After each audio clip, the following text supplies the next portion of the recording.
এখন সত্ৰ, এখন ৰেষ্টুৰেণ্ট আৰু বহু কথা।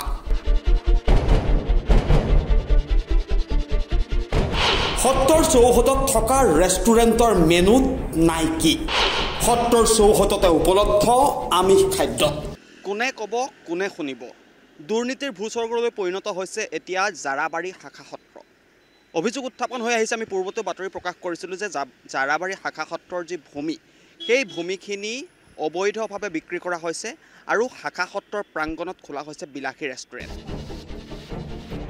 জাৰাবাৰী শাখা সত্ৰৰ চৌহদত থকা এইখন হৈছে অঘা ৰেষ্টুৰেণ্ট। ৰেষ্টুৰেণ্টখনৰ এগৰাকী বিধায়ক বুলি চৰ্চা হৈ আছে। অভিযোগ অনুসৰি নিজকে সত্ৰাধিকাৰ বুলি পৰিচয় দিয়া এইগৰাকী লক্ষীকান্ত ডেকাই জাৰাবাৰী শাখা সত্ৰৰ নামত চলাই আহিছে ব্যাপক লুণ্ঠন। টকাৰ লোভত সত্ৰৰ ভূমি বিক্ৰী কৰাৰ অভিযোগ ডেকাৰ বিৰুদ্ধে। যি ভূমিতেই এইখন অঘা ৰেষ্টুৰেণ্ট নিৰ্মাণ কৰি চলোৱা হৈছে সুৰা মাংসৰ ৰমৰমীয়া ব্যৱসায়। মোৰ পিছফালে দেখিছে অঘা নামৰ যিখন ৰেষ্টুৰেণ্ট, এই ৰেষ্টুৰেণ্টখনত আমিষ খাদ্য পোৱা যায় আৰু লগতে সুৰা বিক্ৰী হোৱা বুলিও ভিন্ন সময়ত অভিযোগ উত্থাপন হৈ আহিছে। ইতিমধ্যে সত্ৰৰ চৌহদত সুৰা মাংসৰ ৰমৰমীয়া ব্যৱসায় বন্ধ কৰিবলৈ দাবী জনাইছে একাংশ দল সংগঠনে। সমগ্ৰ বিষয়টোৰ তদন্তৰ বাবে ইতিমধ্যে মহানগৰ জিলা আয়ুক্তলৈ দাবী জনাইছে কেইবাটাও দল সংগঠনে।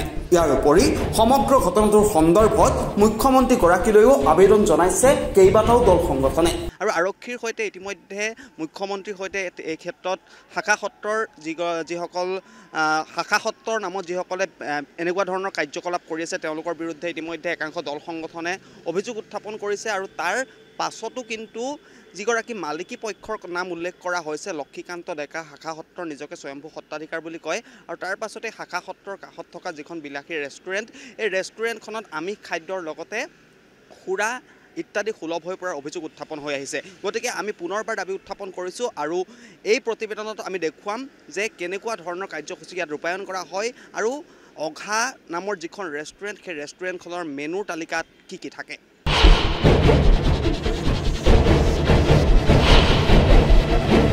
জাৰাবাৰী শাখা সত্ৰৰ পৰিৱেশ কলুষিত কৰা স্বয়ম্ভূ সত্ৰাধিকাৰ লক্ষীকান্ত ডেকাৰ কলা অধ্যায় ইমানতে শেষ হোৱা নাই, আৰু আছে।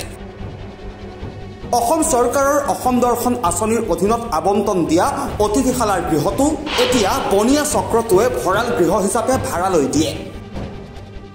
ইয়াৰ পূৰ্বেও এইখন জাৰাবাৰী শাখা সত্ৰৰ নামত লটাৰী খেল অনুষ্ঠিত কৰি ধন সংগ্ৰহৰ চেষ্টা কৰিছিল যদিও হিন্দুত্ববাদী সংগঠনৰ দাবীত খেলখন স্থগিত ৰাখিবলৈ বাধ্য হয় চক্ৰটোৱে।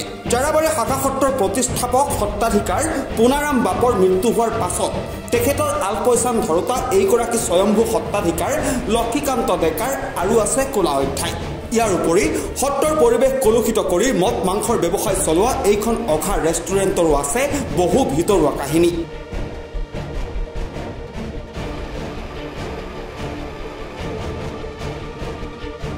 পৰৱৰ্তী প্ৰতিবেদনত আমি এটাকৈ তথ্য সহকাৰে ফাদিল কৰিম সকলো ৰহস্য। নিউজ ডেস্ক, টিভি সংবাদ।